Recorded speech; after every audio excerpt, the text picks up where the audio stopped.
Sage Wanderer here, coming at you from Grand Junction, Colorado. So, I needed to give you guys an update on what's going on with me and why I'm in Grand Junction, Colorado. So, um, this kind of needs to go back to a couple of weeks ago when I preached a sermon called Building a Force Field of Faith. And for a very long time, I've been in that force field of faith. I've been completely surrounded by God's protection, and the devil kind of forgot about me. And when God required me to preach on the force field of faith, I knew there would be backlash. I knew that would wake the devil up and remind him that I'm there under that force field of faith. And he wanted to disprove the truth of my force field of faith. He wanted to discourage not just me, but anybody who I had ever shared this testimony or method of God's protection with. And so, immediately upon the release of that video, very quickly, I got a series of what's best described as demonic attacks against my life. Now, one of the things that I can tell you, when the devil can't get you, he tries to get to your family. He attacks the people around you. And if you're under God's protection and they are either not under God's protection or maybe not as securely protected as I am, then the devil's attacks will get to them, and that's how the devil gets to me. But that doesn't diminish the force field of faith. The force field of faith is still protecting me, and many times when the devil does that, there's what he sets out to be a destructive move. God turns into something good. So God takes the devil's lemons when he throws them at you, and he turns them into lemonade when you're under that force field of faith and protection. So I knew by sharing that it would solicit a demonic attack to try to tear through it, to try to tear it down, to try to destroy my faith, get me on here complaining to y'all, so it made you go, oh, I shouldn't listen to that force field of faith teaching from Sage, because it didn't work on his life. But you know, I knew that the devil would try to make that move. Right? You never know what direction it's going to come from. But I knew he'd go after my family because he couldn't get to me. And so when I used to have this dog, right, and he was a great dog, but my ex-wife would poke at him and tease him, and he'd try to get her finger and she'd pull it away, and she'd poke him and he'd try to get her back, and he'd get frustrated, and I'd just be sitting there minding my own business, and he would turn and bite me on the leg. So that's how the devil is. If he can't get to you, he'll turn to the person next to you and bite him on the leg. So a series of events, demonic attacks, occurred right after delivering that message a couple weeks ago. The first thing y'all know about, I got hit with a suspension for a week from YouTube, which always cost me money in donations, because most of y'all pay me to preach and pay me to make these videos, and if I'm not up there making them, then you're not obliged to pay me, and nor should you, right? But unless you're these faithful supporters, which have helped get me through this. And every time I've been suspended, right before I got suspended, I'd get kind of paid in advance. Somebody would give me a larger donation and say, hey, I don't know why I'm supposed to send this, but I'm supposed to send it. And so sometimes when I get a large donation, I start to kind of wince, because I know something's coming. Like God paid me advance for some financial loss or problem or situation that I might encounter. And so that happened. I got a large donation. Then I got immediately suspended from YouTube for a week. I was barely back off my suspension. Now, here's the thing. The devil tried to destroy my channel by suspending me and making me in fear of losing my channel, but all it did was spurn me into a week of action. So that week I was suspended, I jumped onto Twitter, and I built a Twitter following. The last time I checked was around 250 folks, and some of them from the channel, but a lot of them coming from Twitter. In fact, hello to all my new YouTube viewers who hopped over here from Twitter, from following me on my political statements on Twitter, which is now X, I guess. So that attack netted the devil nothing. It spurned me, motivated me into. I'm sorry, you're gonna find out why I'm kind of goofy this morning. But it spurned me into getting on Twitter and really building that and building an alternative platform, looking into the technology. I posted up a couple of videos on Twitter, and I know it's viable if I have a laptop. You probably heard me talking about needing a laptop. So then the next hit I took was I've been helping this family. I've been driving this young man to work who's married, whose wife is pregnant and have a 1 year old baby. And I've been helping them off and on. Y'all have helped them, and maybe you didn't know it because they're one of the families that we've been helping. And, or that I help, then you guys help me and I help them. That's the way that works. And I've been driving him to work 80 miles round trip every day to and from work. And I babysit the little guy, I babysit little man for him, from time to time, and that's brought joy to my life. I do love babies. I love teaching them. Everything's new, right? And I'm a teacher, so. But anyway, the next round of demonic attacks was sickness hit their family.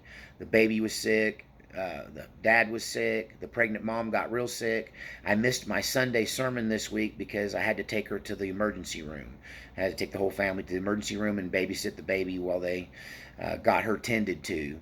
And it was just a bad flu, a respiratory infection, stomach flu, whatever. It was something. I won't use the C word. She tested negative for that, though, so it wasn't that. It was something else, whatever was going around. But being pregnant, she got so sick. And so that cost me a Sunday. And then in the process, because I'm around them all the time, I got the same bug. But it just bounced off me, gave me enough of a cough. I have a little bit of a cough right now, but it just only gave me enough of a cough to probably cause my body to build the antibodies and build my immunity. So that didn't slow me down any, really. And then the next big strike, though, was my mom had a medical emergency. I got a call that she was in intensive care in Oregon, and I made the snap decision yesterday morning, knowing she was going into surgery. And a reminder, my mother is about to turn 90. She's 90 this month. And so she's going to spend her birthday in the hospital probably. But hey, she survived the surgery. But I didn't know if I was coming to a funeral. I didn't know if I was just coming to, be there for my mom. I just knew that God spoke to me and said I need to go. And I ran it across my sister and some other family members, and I made the decision to just go. And that would be an impossibility for me, except God paid me in advance again. This is this force field of faith, how it works. Right before I got the call about my mom, I received a larger donation that I thought was going to be used for my laptop computer. I thought I was going to get my laptop. And the person didn't tell me this is for the laptop. It just said, here, this is for you. So it was exactly the sum of money for my gas to come to Oregon and back in my little car. So I knew I had my gas covered. And I intended to drive straight through, but I made it to the Utah border. It was about 18 hours in the car. And I just kind of collapsed. And I just grabbed an available hotel room and took the hit financially and paid for a room for tonight, or last night, because I was not going to make it. I was not going to make it after crossing the Rocky Mountains. I was exhausted. And you can probably tell I look kind of tired. And I'm run down. And I still have another 16 hours of driving ahead of me. So, but I wanted to give you guys an update. My mom did get put in intensive care. She did have to have a surgery, but I got word from my aunt that she came through the surgery, and I actually spoke to my mom on the phone. But I'm coming anyway because there was so much confusion concerning who would sign papers for her. What was she going to do? She didn't have a will. My mom has lived her whole life like she's going to live to be 105, and she's not looking back till she gets 104. She's not going to plan. And so I need to sit down with her and go, okay, if I'm the person that's supposed to be in charge of your final affairs, then I need to be let in. Show me what you've got. Show me, where you want it to go. And I do know that my ex-wife was Johnny on the spot and had my mom in the intensive care unit signing papers that she brought with her. So I got to see what kind of wool she tried to pull over my mom's eyes. I don't want to see. I don't care if my mom leaves her money to a pet rock, and if she wants to give it to my ex-wife or whoever, I don't care. I just need to know what she wants. I want to see her wishes carried out. And if she's got someone there she trusts with this kind of stuff, I mean, she just came and took over. And so I got to find out whether that's what my mom wanted and whether it was the job was done and now we have the proper paperwork in place to assure her, the end of her life and what happens with what. My mom doesn't have much, and if she had much to fight over, I'd be shocked. Right? She has worked her whole life, and she to get what she needs, and she's was still working right up until this happened. And so I just need to find out what she wants and get that all figured out, so I don't have to make one of these. I got to get there before you know. I got to get there to handle her affairs was my motivation. If she's dying, I got to get there to make sure she gets a proper burial and and just take care of business, do what a son does, right? So it's worth me making this trip out here to see my mom one last time. I'm glad that I'm coming for a visit and not a funeral. It looks like so far she's still she's still in the woods. She's not out of the woods yet, but she's sitting up talking. I talked to her on the phone. So I'm going to Oregon, back on the West Coast. I'm going to make videos along the way as best I can. I'm going to keep preaching. And, don't think that what's happened to me has invalidated that shield of faith at all. That force field of faith is real. It worked. That's how sometimes it works, though. The storm rages outside. I've been basically untouched. I got a donation right before this happened, which was enough to pay for my trip out and back. I didn't get enough to pay for any hotels. I do have an RV to stay in when I get there to Oregon. Apparently, they've got a place for me to stay, so I won't have to be out of pocket anymore. And I'm trying to spend as little as possible. If you want to help cover some of these expenses that are going to be out of pocket for me, you can definitely hit up my PayPal link in the description, Cash App, all of that. And I'm going to keep producing content throughout the process. If I see something beautiful when I'm stopped along the way, I may stop and do a short video and just have it uploading as I go. But I wanted to give you an update, letting you know that my schedule is being a little disrupted. I don't know how much time I'll have for sermon preparation, but I can just keep you guys abreast of the situation, share my insight with you, and but don't think the shield of faith, the force field of faith, is diminished at all. It held up just fine.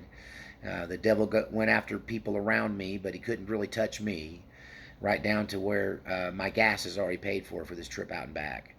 And who knows? I have some friends there that want me to play music with them, but I didn't bring any equipment. But I don't know. I may earn some money while I'm here as well. I have no idea what's about to happen. I'm on an adventure. I'm just glad it's not to a funeral. I'm glad it's to take care of this stuff for my mom, make sure that whatever they made her sign is according to her actual wishes, and that it's all legal and right. And, get from her directly what she wants from me as far as what she needs from me. And talk about who she trusts and who she doesn't, right? And so, anyway, just going to get some ducks in a row with my family in Oregon.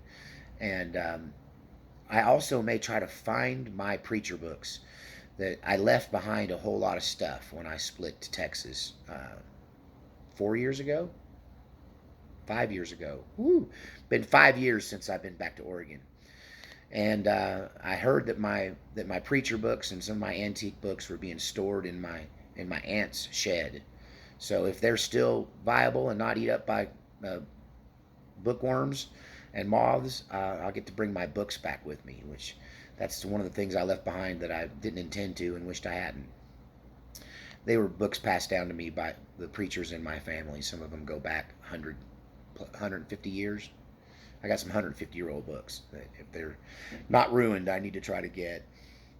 But at any rate, I wanted to let you guys know what was going on.